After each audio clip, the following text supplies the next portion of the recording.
Sasa ukiwaua hivyo, hawa watoto na mama zao wanalia kila saa katika television zote. Sasa we ni nani? We ni nani? Sasa umemshinda hata Idi Amin, umemshinda Hitler, Fuha pia umemshinda. Stupid guy sana wewe. Wewe nikikupata kama nina something ile inajulikana, finish you. Not a joke. People in the Republic of Kenya are really furious with the ongoing abductions and things which are happening under the watch of Kenya police. Some criticizing and saying that the Kenya Kwanza regime is now becoming so worse than Idi Amin of Uganda and even Hitler Adolf, by mentioning or likening the current regime with some of the world-renowned dictator means that indeed some people are suffering pains. Kama huyo kijana alishikwa na serikali, huyo kijana la kuomba umwachilie. Tafadhali wacha kuja hapa tukule sikukuu na tutakuwa na kuambia asante. Kijana mwingine atekwa nyara. The latest case of abduction of Kibul Kid, a very renowned cartoonist in the Republic of Kenya, whose silhouettes have really gone crazy on social media and many people praising him for the work he's doing, has led to widespread condemnation, this being the latest case of abduction in the Republic of Kenya. Surprisingly, this guy was abducted after he came to a meeting which was being hosted by Okiya Omtata, a presidential hopeful. And even before his ultimate abduction on Tuesday, the 24th of December, here in the capital, Nairobi, NTV has established that persons who identified themselves as police officers were in search of social media cartoonist Gideon Kibet on the night of Sunday, the 22nd of December 2024, even raiding his rented house in Green Valley Estate near Egerton University in Njoro, Nakuru County. This even as Busia Senator Okiya Omtata revealed details of his meeting with the now missing individual. By the time social media cartoonist Gideon Kibet, alias Kibet Bull or Yoko, was traveling from Nakuru to meet with Busia Senator Andrew Okiya Omtata Tuesday, the 24th of December 2024, he may not have known of the grave danger he had just left behind in Nakuru. Hours earlier, his abode in Green Valley Estate near Egerton University in Njoro, Nakuru County, had been raided by dozens of armed and masked men who identify themselves as police officers. They broke into the home of one of the neighbors, only to leave without anything, perhaps after realizing that they had missed their target. The shaken family only realizing that this raid was linked to the pursuit of Kibet when they saw in the media that the man had been abducted in Nairobi. The memories of the horrible ordeal that was recorded at 9:05 hours under OB number 15/23/12/2024 at the Njoro police station still scaring them days later. Meanwhile, the abductions of social media cartoonist Gideon Kibet, known by his social media moniker Kibet Bull or Yoko, separately with those of Billy Mwangi, Peter Muteti and Bernard Kavuli, as well as Kibet's brother, continues to draw concerns countrywide.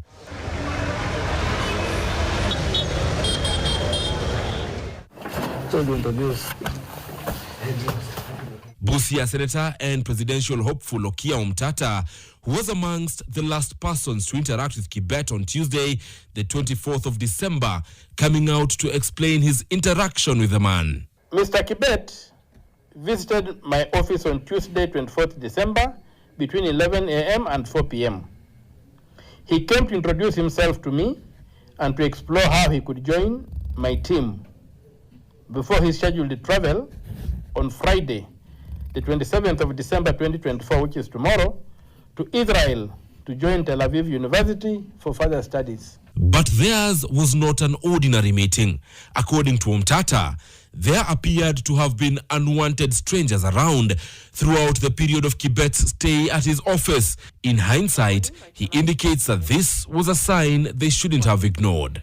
As soon as he arrived at my office, at this place, members of my security detail informed me that they were monitoring a white Subaru Forester vehicle, registration number KCG 089A, which was mounted with suspected flexi-spy communications gadgets used to intercept phone communication.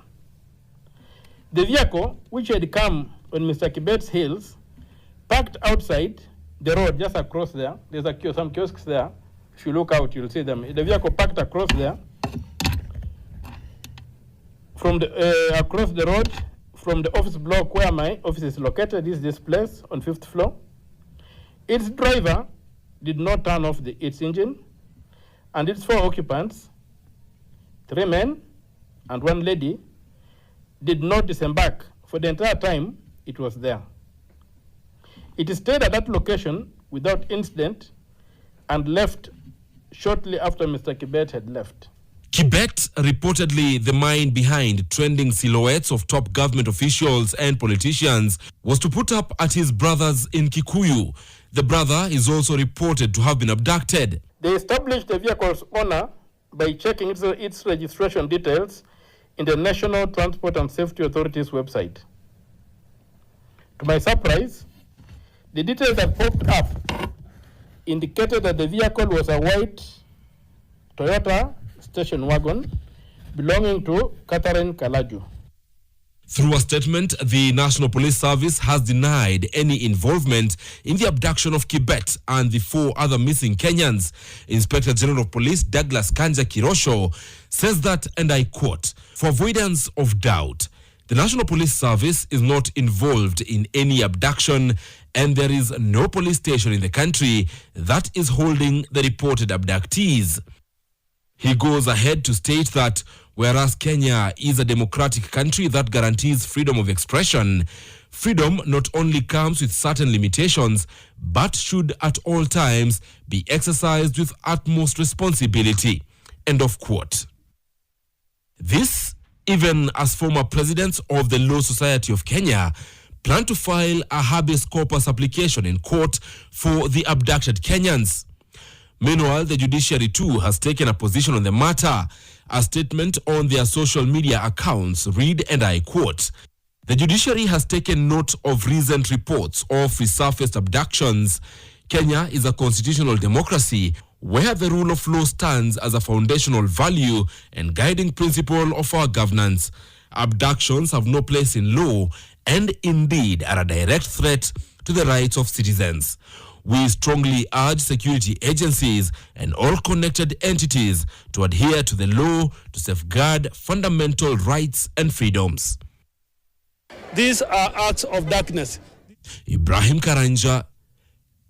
This case is among the very many cases which have now made Kenyans to believe that indeed their lives might be in danger. However, Kenyans on social media have started to devise plans which they are going to use to counter the measures of these rogue abductors who are taking very young Kenyans to abduction chambers. As President William Ruto once said that he was a victim of this police brutality, is now the president who is in a regime which is doing this. In fact, they're becoming more and more deadly than they used to be, as the Kenyan police now are striking with precision and they're being accused of these cases of abduction.